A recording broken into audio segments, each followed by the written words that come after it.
Humans have been digging tunnels for 2,000 years, from the earliest method of heating rock and dousing it with water to crack it, to explosives and manual mucking out. 1,000 workers, 5 years to dig a small tunnel, and that's not counting the inevitable casualties. Then came the tunnel boring machine, the TBM. In 5 months, the same job is done and the workers operate safely inside the machine. Think of it as a supersized construction vehicle that drills a hole underground while simultaneously plastering the walls. At the front is a rotating cutter head that chews up rock and soil. In the middle, a screw conveyor hauls the muck to the rear. At the tail, an erector places precast concrete segments to form the tunnel lining. Boring, mucking, support, lining. 4 functions sync together.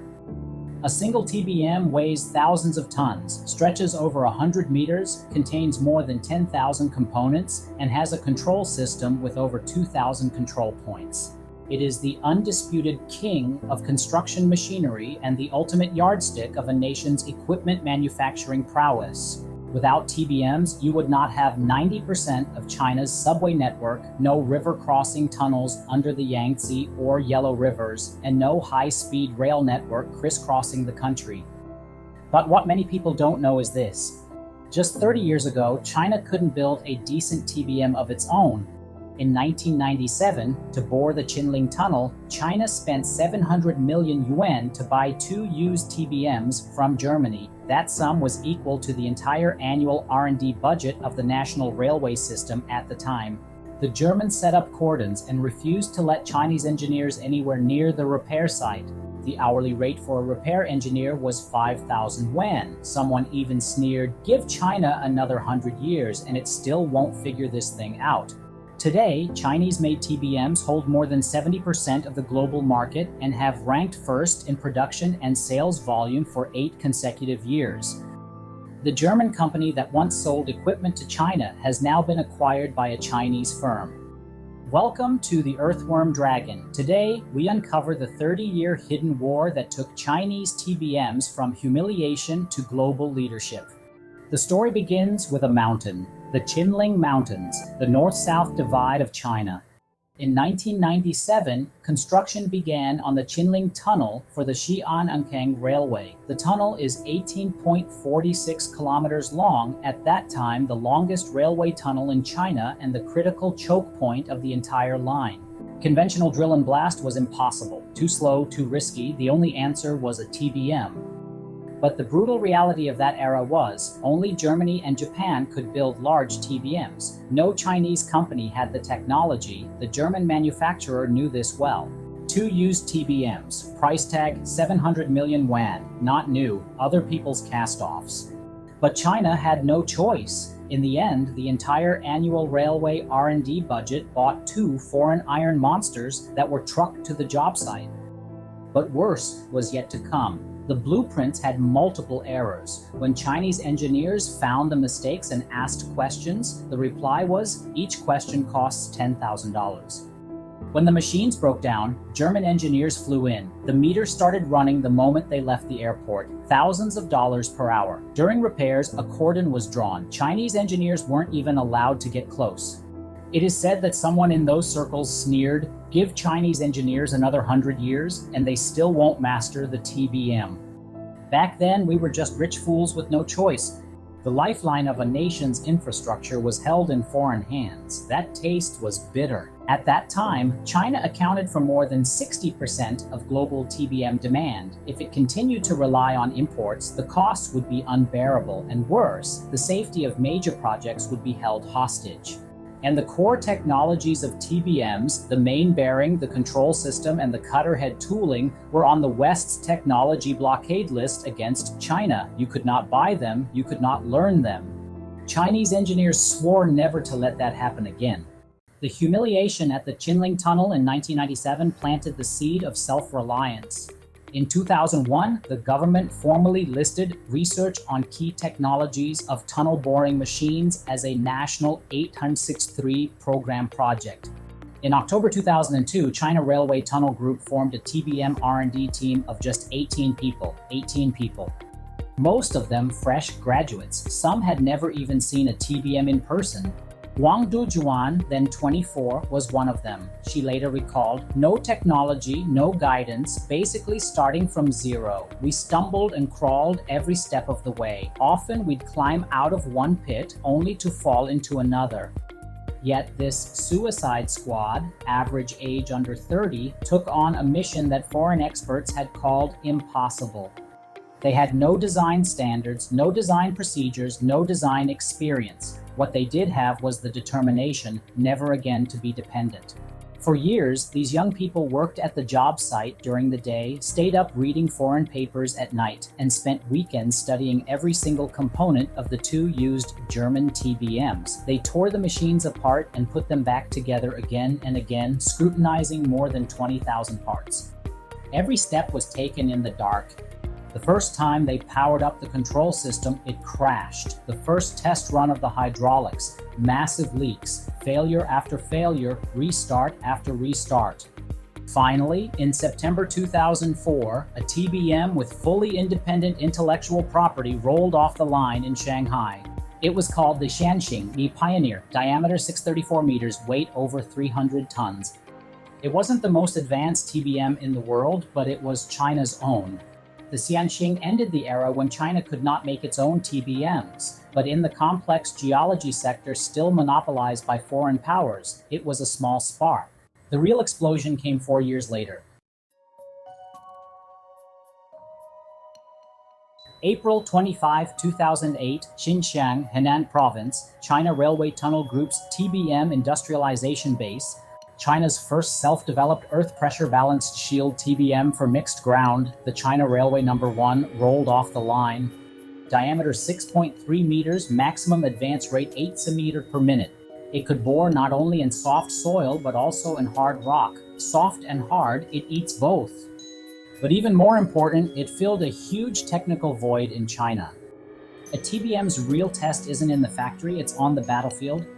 In February 2009, China Railway No. 1 was sent to the Tianjin Metro Line 3 construction site. The line passed under Tianjin's core historic district, the former residence of Zheng Suiliang, the Porcelain House, Bohai Bank Building, a 100-year-old cluster of national heritage buildings directly above the tunnel. If a foreign-made machine made a tiny mistake, surface settlement exceeding 5 mm could damage these irreplaceable treasures. The client's requirement was brutal. Surface settlement had to be held within a very tight limit. China Railway No. 1 held its ground. On the day the tunnel broke through, everyone exhaled. Final inspection report. Surface settlement was kept within 3 mm. Every expert signed off. At the time, we didn't know fear. Later, we realized how scary it was. How dare we do something like that?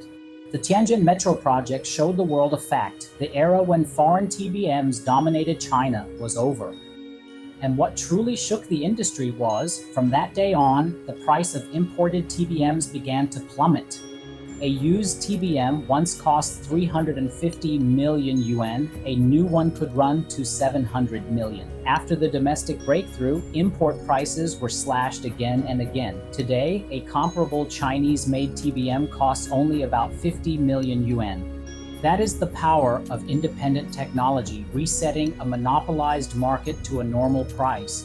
The technological breakthrough quickly translated into industrial scale. In 2009, China's largest TBM R&D and manufacturing base, China Railway Engineering Equipment Group, was established in Zhengzhou.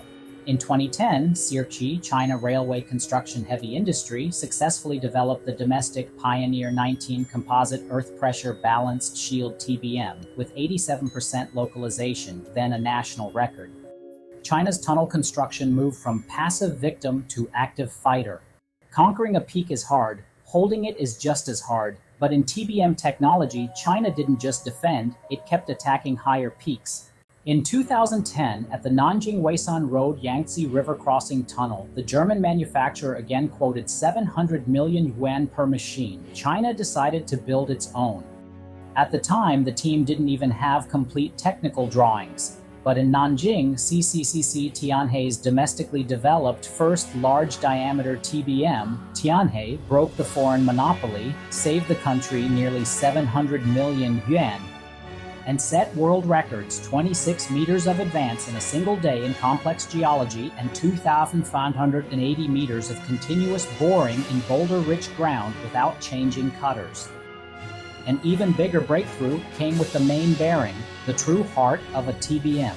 It carries the full rotational power and all the thrust load. For decades, main bearings larger than 3 meters in diameter were 100% imported and listed among China's 35 choke point technologies. Academician Qian Hu of the Chinese Academy of Engineering said, "Only when the main bearing is made in China, made well, and made better than foreign ones, can we say that TBM manufacturing is truly independent."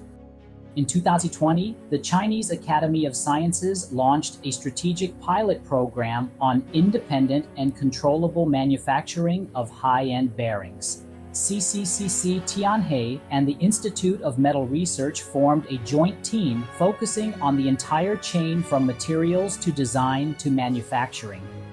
The key breakthrough came from a rare earth special steel. It increased the tensile compression fatigue life by more than 40 times and the rolling contact fatigue life by 40%, with overall performance surpassing imported equivalents. In 2023, the domestic TBM main bearing wall breaker was unveiled, and super large diameter TBMs achieved full domestic production. In April 2026, the world's largest TBM game changer began operation, equipped for the first time with a domestic rare earth steel main bearing. CCCC Tianhe had achieved 100% localization of core components for super large diameter TBMs. The main bearing was only the tip of the iceberg. From the abrasion-resistant materials on the cutter head, to the seal life, to the hydraulic response speed, to the intelligence of the control system, every link has turned from controlled by others to self-controlled.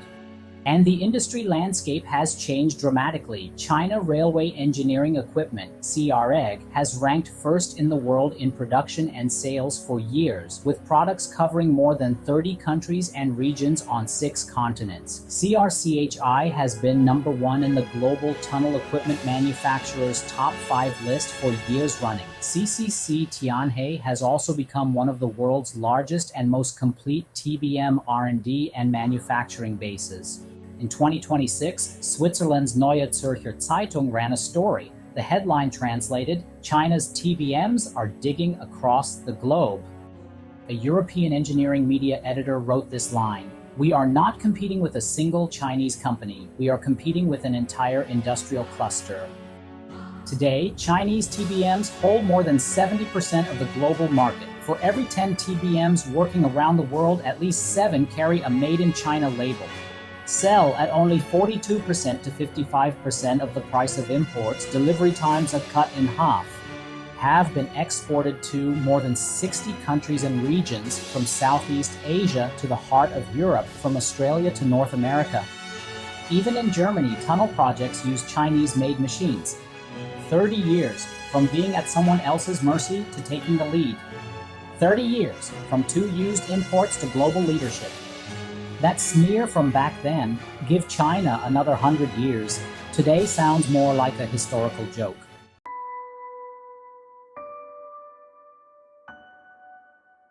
1997, Qinling Mountains, Xi'an Ankang Railway. A used German TBM, 350 million yuan, took 6 months to ship from Europe to the foot of the Qinling Mountains. 2026, a high-speed railway tunnel somewhere in China, a super large diameter TBM, fully independently designed and built, takes only months from order to site. Every bolt on the cutter head, every line of code in the control system, every grain of steel in the bearing, made in China. Between those 2 moments lies the youth of an entire generation. The 18-person team from 2002, their temples are now gray, and they are the backbone of the industry. Chief Engineer Huang Jian vowed during the prototype phase, "We must build China's own TBM." He put his youth on the table and he won. CREG has now received orders for nearly 1,200 TBMs. The safe cumulative tunneling distance of its TBMs is nearly 2,300 kilometers, equivalent to boring the railway from Beijing to Guangzhou back and forth 6 times.